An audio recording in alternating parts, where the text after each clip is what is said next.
Bienvenidos, ahí se nos vino la noche. Mientras abrimos este programa se escuchan cacerolas en varios puntos de la ciudad. Es el cierre de una jornada de protesta que supo ser masiva, que ganó una represión feroz para ser evitada, para lo que querían evitar en realidad, que era aquella foto panorámica que ahora permite la tecnología gracias a los drones, que explicitara la cantidad de gente que rodeaba al Congreso. Un Congreso que sesiona, por lo pronto su Cámara Alta, salpicado por la noticia de lo que un colega llamó la embajanelco. El gobierno ha decidido tirar toda la carne al asador, salir de compras, salir a comprar voluntades, salir a comprar votos. Ayer les comentábamos de la aparición del documento en el cual se ratifica, señala la designación de la senadora neuquina Lucila Crexel, perdón, como embajadora en la UNESCO, para que ofreciera su voto positivo a la ley bases que hoy está tratando precisamente el Senado. La misma senadora que en su oportunidad, cuando se trató de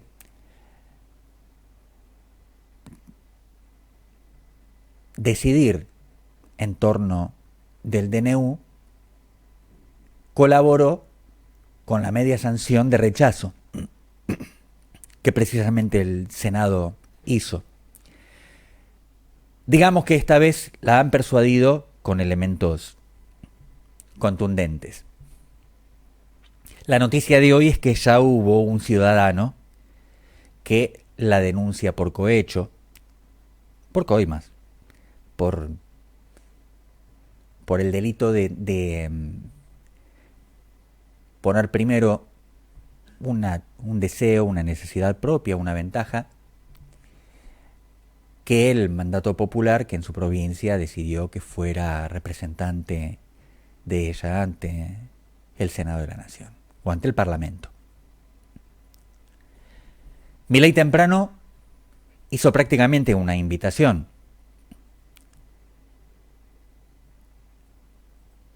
Dijo que lo iban a, si lo quieren sacar, van a sacarlo muerto de la Casa Rosada. Sin embargo, no hubo ningún riesgo a la integridad física del presidente de la Nación. Lo que sí hubo fue una represión tan salvaje que se pudo ver en los videos reproducidos por televisión, que habían sido videos privados, tampoco es que era tan difícil de conseguir. Hubo mucho, también hubo cámaras de televisión que lo demostraron. Cuando diputados se acercaron al Congreso y se presentaron ante la policía como tales, se identificaron, fueron gaseados por la policía.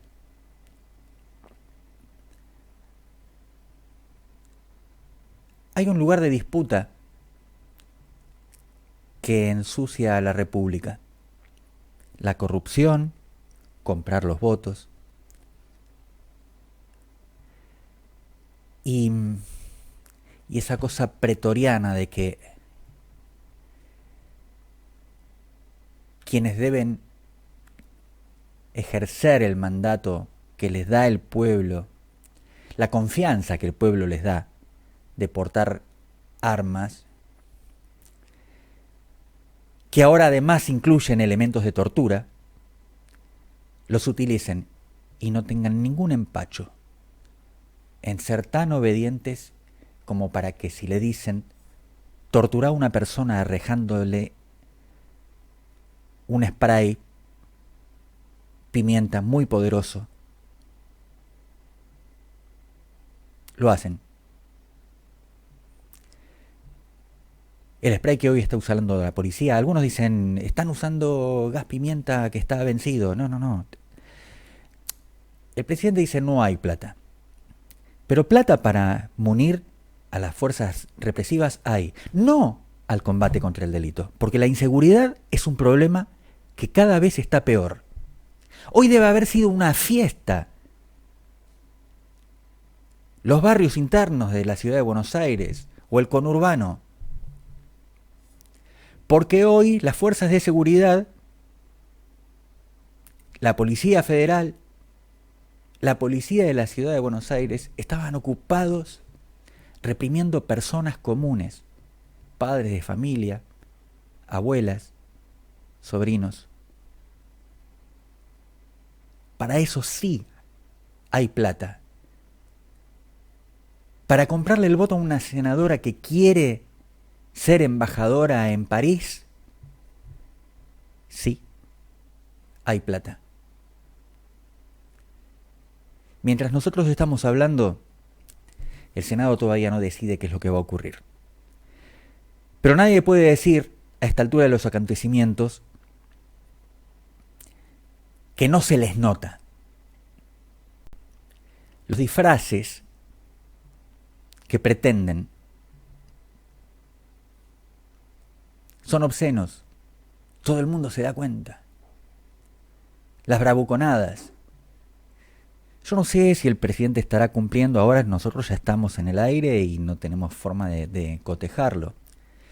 Iba a retrasar la salida de su avión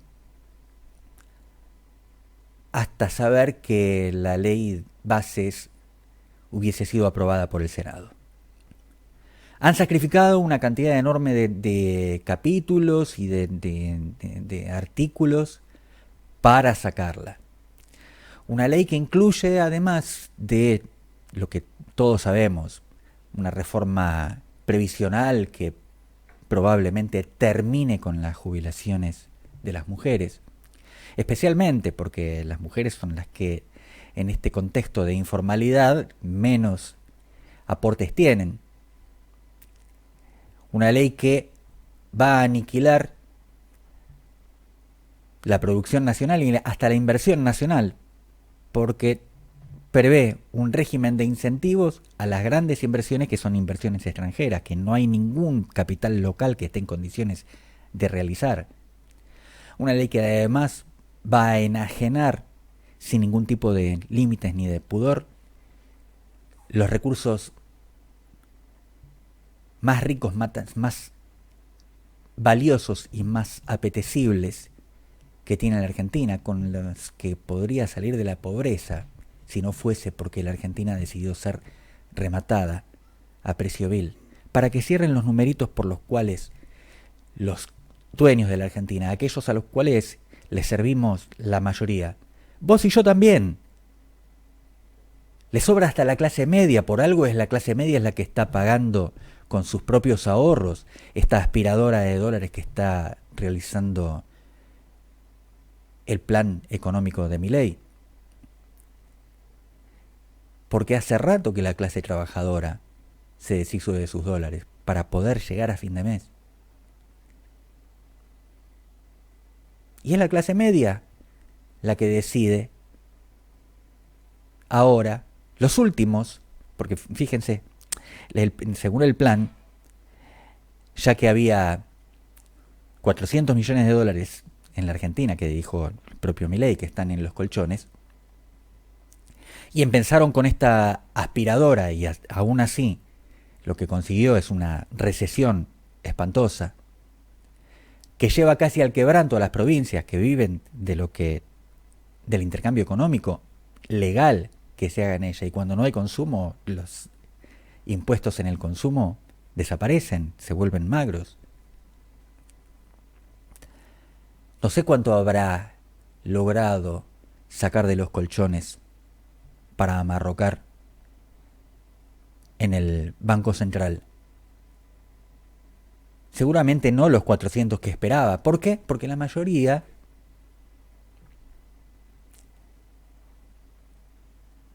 puede esperarte al último momento. Por eso se vuelve cada vez más perversa este mecanismo de absorción de los recursos y de los ahorros de los argentinos, de los que podían hasta hace poco tiempo ahorrar. Y les decía que cuando comenzábamos el programa lo hacíamos con una música de fondo, que es la música de los caceroleos.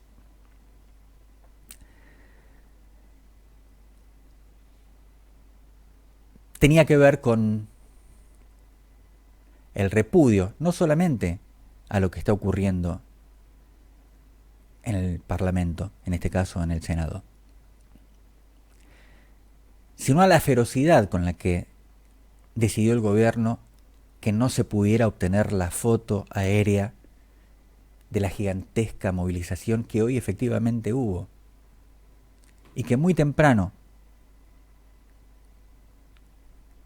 se disipó a fuerza de gases. Ley Gases, tituló hoy el canal Crónica. Ley Gases. Parece todavía menos cruel que la represión que hubo. La historia todavía está por escribirse. Los que debieron retirarse de la plaza se encontraron con la solidaridad de los barrios, que son los que ahora están hablando. Probablemente mañana podamos recién hacer un balance sobre esto. Pasaron las cosas que pasan en la Argentina desde hace medio siglo. Cuando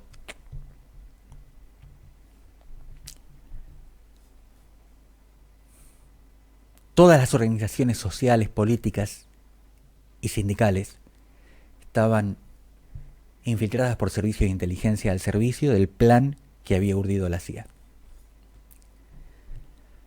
Hoy lo vimos actuar. Hoy vimos a los que son capaces de provocar, pero esos no son los que son detenidos, porque esos después se les sigue un proceso judicial.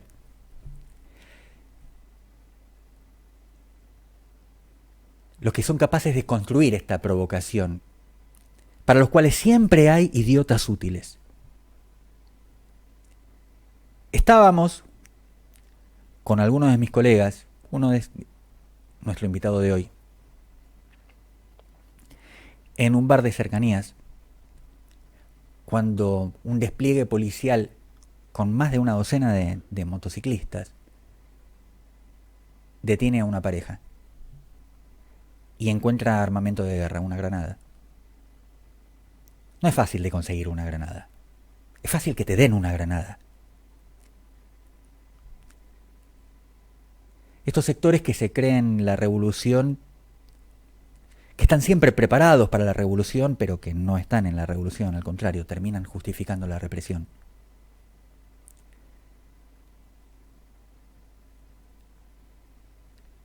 Algunos tienen el acento puesto sobre los ejércitos de trolls, pero también sigue funcionando el espionaje en la vida real.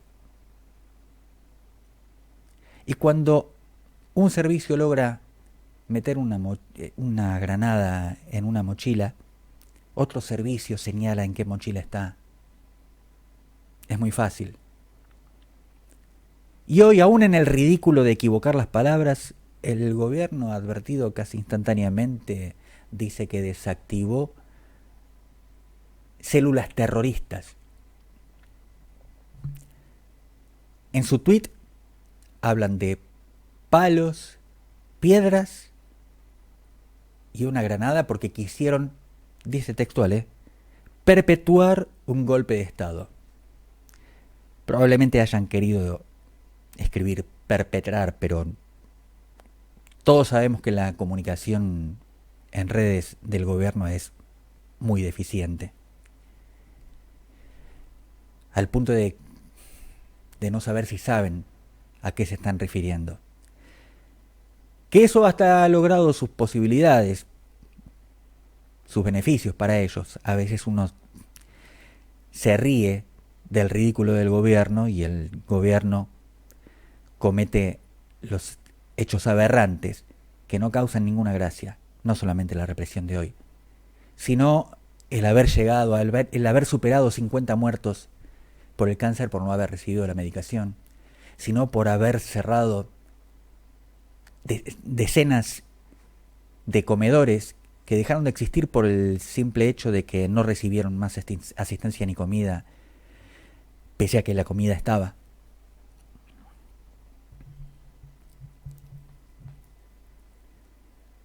Probablemente la fecha de hoy sea una fecha clave, y que sea clave en un tiempo realmente inminente. El tiempo sigue corriendo. Veremos mañana cuál es el resultado de la pretensión de esta noche. Me refería a las trampas y refería a algunas de ellas, pero falta una, sobre la que no quiere hablar el gobierno porque quiere que nadie se dé cuenta. Una que le permite al gobierno sacrificar el resto de los puntos de la ley bases, y son las atribuciones especiales al presidente de la nación, para que si el Senado decide rechazar la mayoría de los puntos, porque están todos en negociación, le permitiría resucitarlas al presidente Milei mediante decreto, por esas atribuciones que le van de regalo. Esto no es algo que pudiéramos prever los argentinos.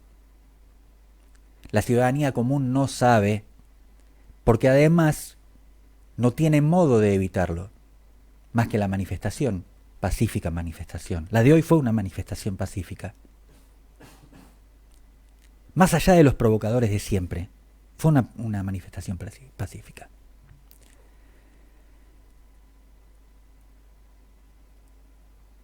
Estamos en las puertas de la posibilidad de terminar de consumar al autócrata, si le damos la posibilidad de legislar sin necesidad del resto del Parlamento.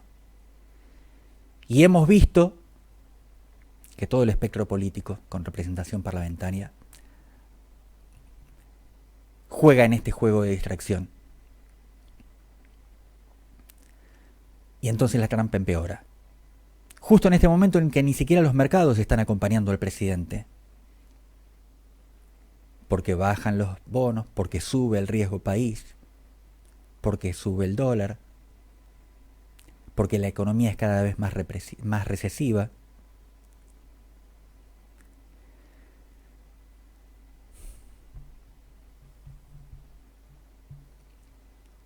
Pareciera que la República no es la que está en condiciones de darnos las respuestas hoy, pese a una confesión realizada hace muy pocos días por el propio presidente, que lo pone por afuera de las atribuciones del mandato constitucional. La Constitución es explícita sobre los roles del gobierno. Y ya sabemos que no puede haber una ley que esté por encima de la Constitución. El mandato que le da el Poder Ejecutivo, que le da la Constitución al Poder Ejecutivo, es la administración del Estado.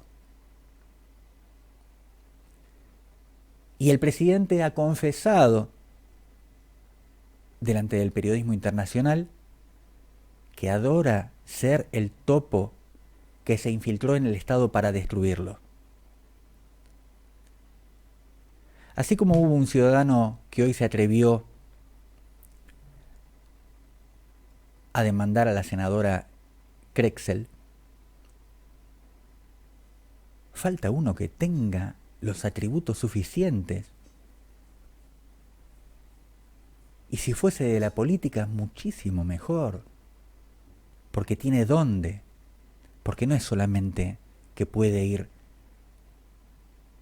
a un escritorio en un juzgado a decir, me parece que este cometió un delito. ¿Cómo es que la Corte Suprema, que es la defensora de la Constitución, y cómo es que las cámaras legislativas, que el Congreso, que el Poder Legislativo, un poder con exactamente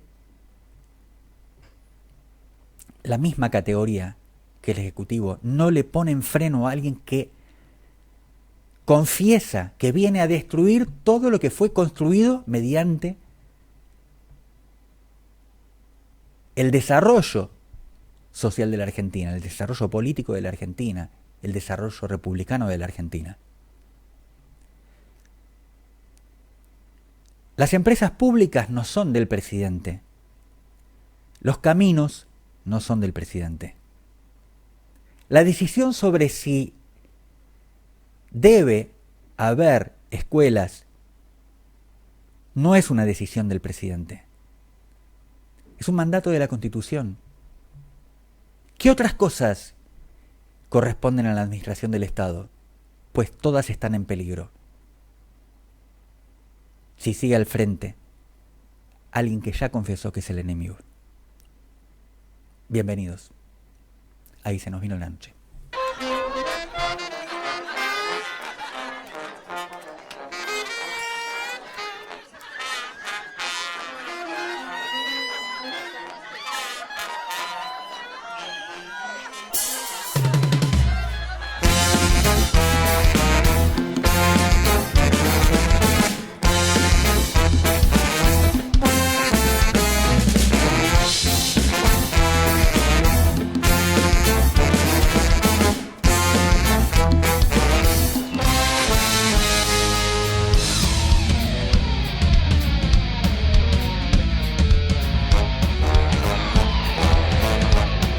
Pero la verdadera noticia del día de hoy es el regreso de Chachán, Pablo Funes. ¿Cómo está, Pablo? Compañeros poetas, tomando en cuenta los últimos sucesos en la poesía, no presentó el programa, he vuelto, estuve 15 días casi me muero, pero no importa, eso lo contaré en otro momento. No presentó el programa. ¿Cómo se llama este programa? Así se llama, mire, se lo muestro. Acá está. Véalo, los que están en el streaming pueden verlo, un recuerdo de este día. Qué recuerdo más re loco. Y se nos vino la noche de un día de miércoles. Mas hoy fue algo más que ese día en el medio. Hoy fue un parteaguas que en más de lo mismo dividió la historia. Nadie se baña dos veces en el mismo río, sentenció un griego una vez hace ríos de tiempo. Mas de nuevo la noria recogió lo mismo, la misma resaca de años. De nuevo abrieron los caños de carros hidrantes, de tiros, de gases y palos, de fuego encendido. El pueblo agredido otra vez, bañándose en el mismo río. Está frío el banco en la plaza esta noche, donde horas atrás, allí estábamos todos reunidos. La calle a esta hora mojada y humeante, un olor violento de pólvora acre, brasas de tacuaras, tizones llameantes que la brisa aviva, basura quemada, zona desolada. Pero la basura aún pulula, sus luces azules chispeantes, su intermitencia amenazante, el ulular desfile, la orden del día, que el pueblo se vaya. Y la policía y la prefectura y la gendarmería saltaron las vallas con alma de perros guardianes, rufianes salvajes, esclavos sin voz ni dominio, esbirros, escoria infeliz sin luz propia, entes al servicio de aquellos rufianes mayores que odian al pueblo en las calles, al pueblo que clama, que lucha y que no se calla, que enfrenta esta trama y este latrocinio, que nunca claudica bajo los designios de quienes de nuevo otra vez los traicionan, los venden.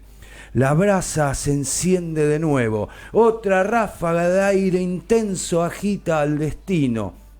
A lo lejos, tan cerca, Las voces del pueblo resuenan rompiendo el silencio. Unidad de los trabajadores y al que no le gusta se jode, se jode. Es la voz del viento. Como hace ya exactamente 50 años, la más maravillosa música llegó a mis oídos. Y yo también me la llevo, el mismo río. No nos hemos ido, nunca nos iremos, nunca cederemos, siempre lucharemos. Somos el río. Y se nos vino la noche. Toma, pavó, bala. Pablo Funes. Y también tenemos esta noche como invitado a Hugo Tornese.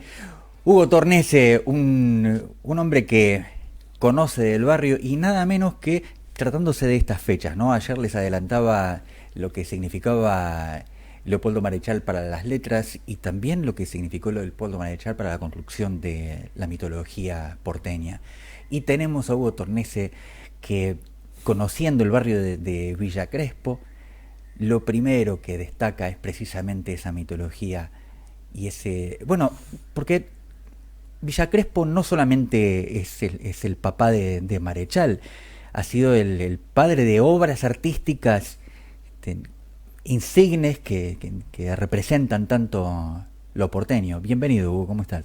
Bueno, muy bien, muchísimas gracias por la invitación de hoy. Un día triste para el pueblo. Y Villa Crespo es un barrio que tiene una historia muy rica en distintas aristas. Sobresale la cultura por infinidad de artistas y de obras. Podríamos identificar las de Marechal, por supuesto, la dan Buenos Aires, que empieza escribiéndolo justamente en la esquina de la calle Olaya y hoy por hoy es Tres Arroyos, pero en el libro figura como Monte Egmont. A una cuadra de la Junta Histórica de Villa Crespo, donde como secretario académico de la institución estamos recibiendo a los vecinos con la hospitalidad típica villacrespense para que vengan a ahondar en la historia de nuestro barrio. Y decía que además otras aristas son, por ejemplo, las luchas sociales que están reflejadas en el emblema barrial, en uno de sus cuadrantes, está en color rojo. Obviamente identificado con la sangre, o mejor dicho, con el derramamiento de sangre de muchos años, donde el pueblo en distintas ocasiones a lo largo de la historia se vio reprimido. Como esta noche, que se nos vino, para ser consecuente con el título de este programa, que más allá de deprimirnos implica una luz de esperanza, no esa luz al final del túnel, sino la luz que toda noche al final de ella espera naturalmente, porque después de toda noche sale el sol, ¿no? Pero mientras tanto estamos bancándonos esta situación que es repetitiva a lo largo de la historia. En Villa Crespo hubo mucha represión a lo largo de su historia. Podemos recordar la Semana Trágica. Y yendo mucho más atrás de la historia, yo me preguntaba, con esto de que vivimos ahora en democracia, si a veces la democracia está mal utilizada, que sería algo así como una herramienta que en vez de utilizarse para reparar algo, se utiliza como un arma para dañar. Entonces es como todas las cosas, ¿no? Un cuchillo no es malo, salvo que lo uses para matar. El cuchillo puede ser un bisturí que puede salvar una vida. Entonces me recordaba las épocas de la tiranía, la que llamaban. Nosotros ahondamos en la historia. No es un personaje de Villa Crespo, pero sí lo atravesaba cuando todavía Villa Crespo era una pampita polvorienta.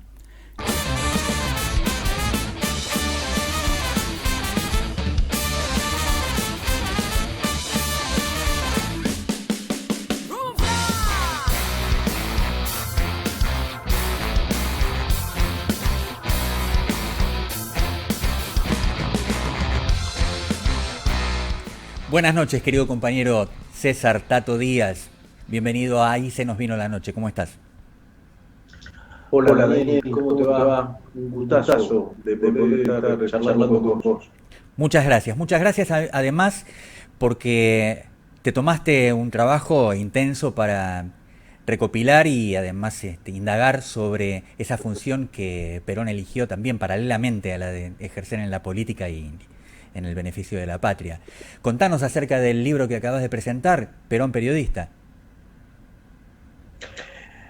Bien, el libro tiene, digamos, o mejor dicho, Perón, es el que tiene una multiplicidad de facetas para ser abordados que acalambra, ¿no? Y que han venido investigadores desde el exterior, desde todos lados, a analizarlo, pero afortunadamente para mí, ninguno lo hizo desde el punto de vista de la educación. Uh-huh. Y yo, hace ya muchos años, tuve la suerte de ser amigo de Fermín Chávez, de Alberto González Alzac, de Enrique Oliva, pero especialmente fue Fermín el que me decía que tenía que investigar sobre la historia del peronismo. Entonces yo le decía, pero que una persona siga no podía, me excedía en el poder. Bueno, escriba de Descartes, no me tuteaba, escriba de Descartes, dice, que usted está en la Facultad de Periodismo. Y naturalmente, que ante la sugerencia, empecé de a poco, entrevisté a Alberto, entrevisté a Enrique Oliva precisamente, y me quedé con ese material que hace en el año 18, 19, lo presenté en un congreso de peronismo, y allí, bueno, presenté Descartes, porque uno habla de Perón periodista y dice, sí, tenía un seudónimo, Descartes, y ahí nomás queda la cuestión. Uh-huh.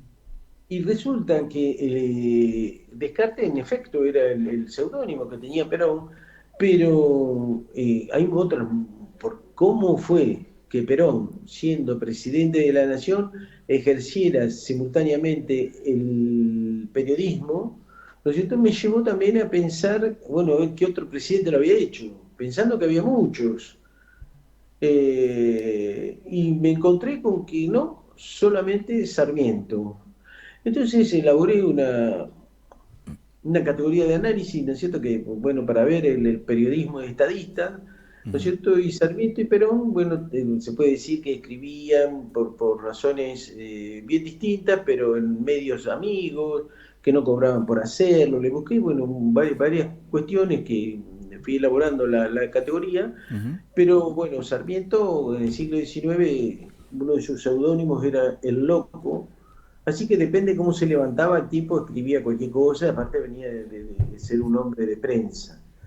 Se podría decir que Perón no, pero claro, indagando sobre Perón, me encuentro que cuando se da la revolución del 4 de junio de 1943, no había oficinas de prensa en ninguna repartición pública.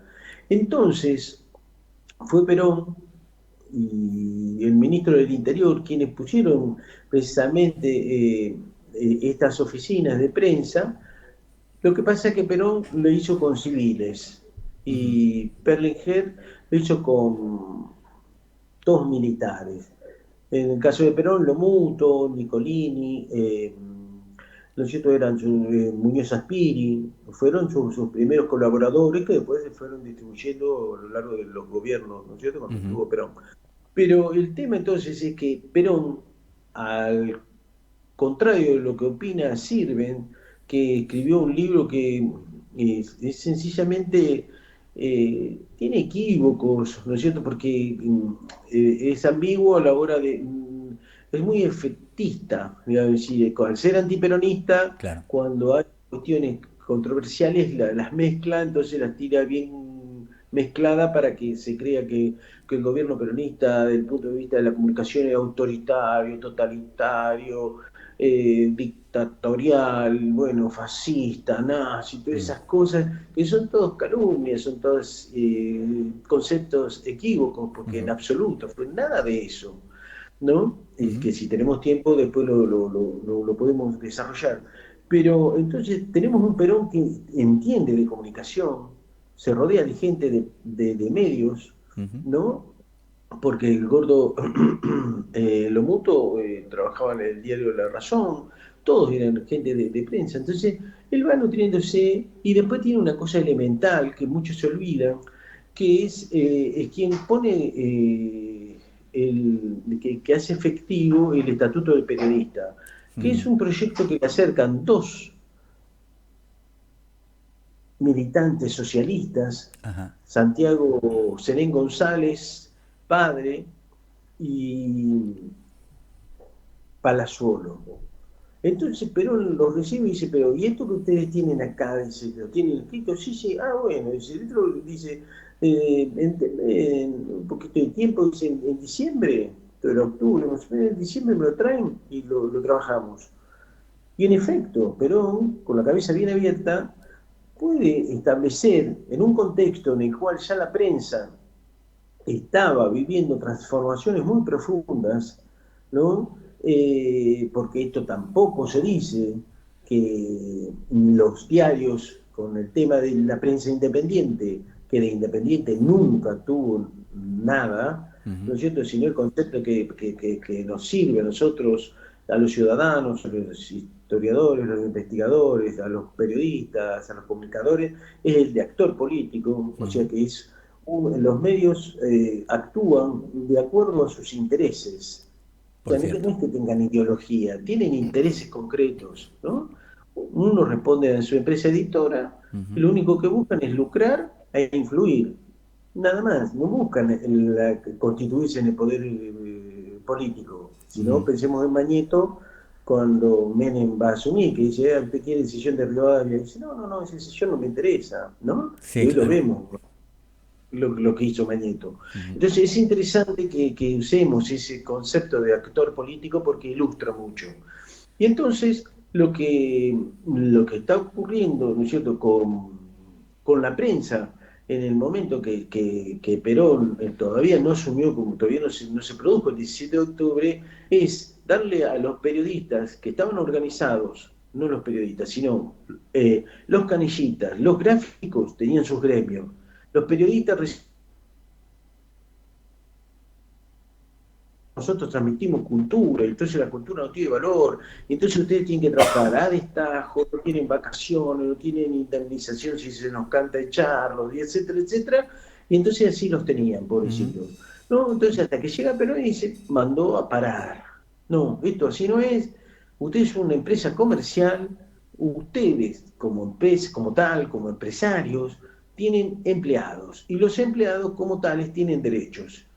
Y esos derechos son, bueno, los que acabo de mencionar y los que después se quedan en ley una vez que Perón accede también a la presidencia. Entonces, lo que está ocurriendo es que un Perón que no, como dice Sirven, que desconoce absolutamente lo que es la comunicación, no, sabía lo que era la comunicación, lo que pasa es que la sufre de un modo ostensible en el 17 de octubre y en toda la campaña, ¿no es cierto?, donde todos los diarios le son hostiles, la prensa gráfica, no así la radio, esto lo tenemos que dejar bien claro, y la prensa gráfica, o sea, la prensa nos organiza Paz, el diario La Nación, noticias gráficas, todos les juegan en contra al peronismo. Entonces, una vez que Perón se hace del poder, que llega al poder con pequeñísimos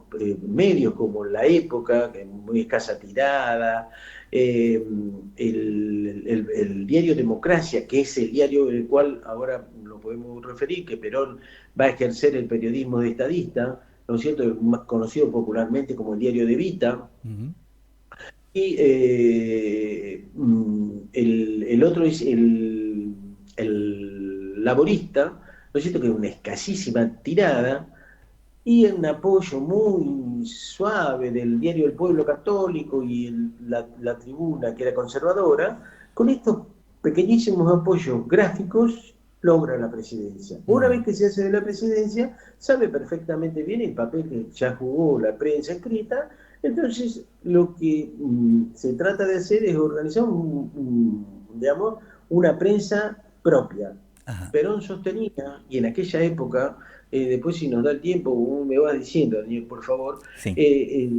la prensa, tener prensa propia, Perón decía que si un país que no tenía prensa propia estaba traicionando a sus ciudadanos, ¿no? Especialmente se lo dice a un colega, que es Getulio Vargas, que es por quien yo entiendo, y esto es una hipótesis que tiene el libro, ¿no? Uno de los puntos fuertes, que Perón empieza a escribir porque entiende que tiene que captar la atención y persuadir a Getulio Vargas para que conjuntamente con Ibáñez de Chile conformen el ABC. Ajá. Ahora vamos.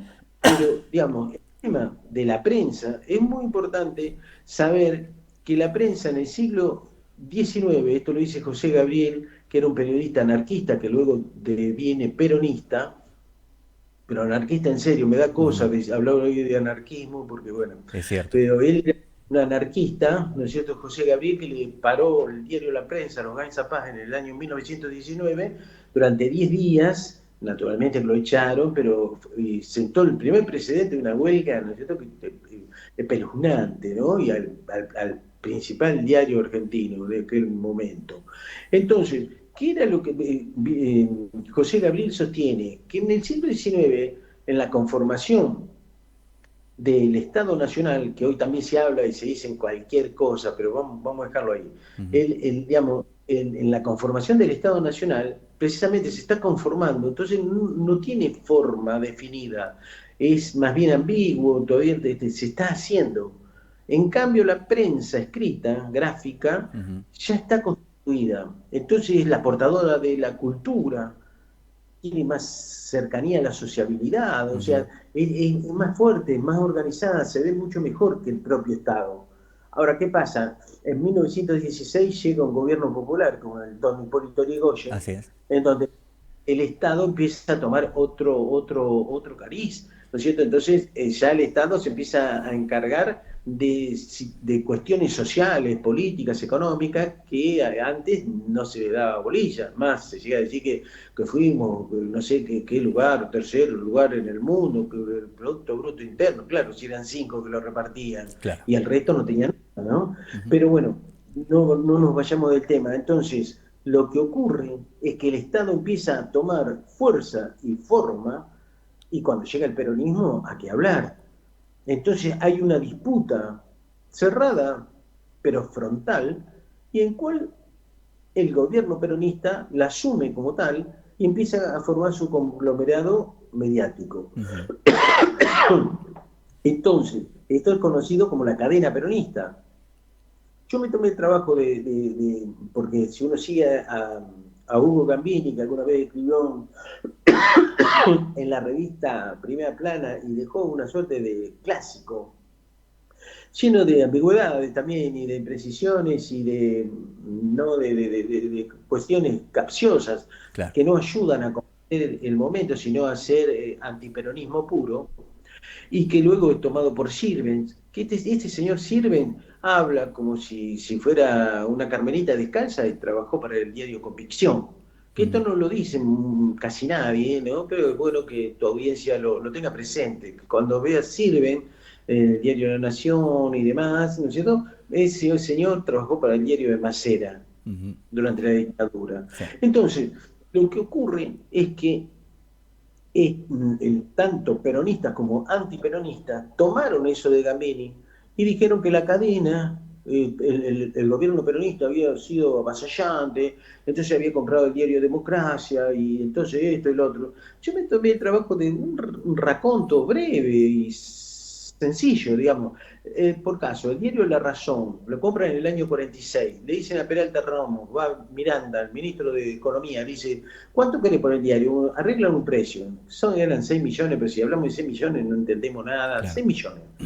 X. ¿No es cierto? Entonces dice, bueno, tomá, acá tenés la plata. Dice, che, pero vos, Peralta Ramos, ¿querés seguir dirigiendo tu diario? ¿El que era tu diario? Sí, ningún problema. Ah, bueno, bárbaro. Y entonces Peralta Ramos lo convoca a uno que fue un hombre servil, un servicio de inteligencia del ejército, como fue Félix Laíño en el diario Razón, ¿no es cierto?, apoyando todos los golpes sangrientos que hemos tenido en nuestro país, y también él es el que cuenta esto, ¿no? Ujú. Y lo dice con lujo de detalle. O sea, Miranda fue, le pagó y nos dejó a nosotros como presidente, como director y subdirector, como ya veníamos. Jaime Yankelevich, el de Radio Belgrano, Sí. le dice, Jaime, te compro la radio. ¿No es cierto? El grupo Alea, que manejaba Aloe, que era un funcionario, pero también con empresarios del momento, ¿no es cierto? Le dice, te compro la radio. Bueno, Jaime, ¿querés dirigir la radio? Sí, con ningún problema. Bueno, se quedó dirigiendo la radio. O sea, no vemos un Estado avasallante, autoritario, Por el contrario. ¿no? Sino que vemos un Estado que sabe que necesita manejar algunos diarios para que no le peguen tanto, pero nada más, ¿no? Entonces, esto se va conformando en la cadena. Lo más sintomático es en el año 51, que es donde ingresa el editorial Jaime, que era la dueña del diario El Mundo, Radio El Mundo, y después salen todos los mundos que nosotros conocemos, el mundo peronista, radio, bueno, el mundo atómico y demás, ¿no es cierto?, para competir con lo que era en aquel momento todas las revistas de Atlántida. Pero, ¿qué es lo que hace? Me da mucha cosa, y te voy a traer eso, traerme del presente, Daniel, pero cuando se nacionalizan los ferrocarriles en 1948, y que Scalabrini Ortiz definió también, y si comprar los ferrocarriles es comprar soberanía, ahora la estamos regalando, Sí. En el paquete no solamente vinieron las galerías Pacífico, las tierras que había alrededor de los ferrocarriles, los galpones, el puerto de Oxú, el puerto de San Lorenzo, de Villa Constitución en Santa Fe y muchos más, empresas eléctricas, sino acciones en diarios. Y allí, ¿no es cierto?, en esas acciones estaban evidentemente las de Jaime. Entonces, puso un poco más de guita a Lea, ese grupo multimediático que tenía una orientación peronista, y se queda con el 51%. Quedan 2 directivos ingleses dentro del diario, ningún problema. Ajá. O sea, lo que estoy demostrando es que no había una cosa avasallante. Pero vamos a Perón, si querés, Sí. directamente, ¿no es cierto? Así estamos entrando en los últimos 10 minutos del programa, por eso es que quería referirme a Perón, sobre todo porque lo que siempre ha llamado la atención es la elocuencia de Perón. Y esto naturalmente también se lo podía leer. Bueno, muchos de los libros que son libros de Perón en realidad eran clases de Perón. Sí, lo que pasa es que nosotros, yo al menos lo analizo, ¿no es cierto?, a Perón como periodista, dentro del diario Democracia, todos los jueves sacaba una columna que hablaba, ¿no es cierto?, de política internacional. Ajá. Esta política internacional lo que hacía era defender, por ejemplo, la tercera posición, el pan-latinoamericanismo, en contra del pan-americanismo de los yanquis. Ajá. Lo que hacía era defender o tratar de conformar, y esto es bien importante, un bloque austral compuesto por el Argentina, Brasil, Chile. Por eso, cuando Perón empieza a escribir, lo hace en el año 51, esto el único que lo sostiene soy yo, ¿no es cierto? Y es porque quiere captar a Vargas y decirle, Getulio, el camino es por acá. Ya lo dijo Río Branco, un brasilero que en 1915 también intentó una cosa mucho más superficial, pero también fue boicoteado. Ahora, en el 51 es el momento.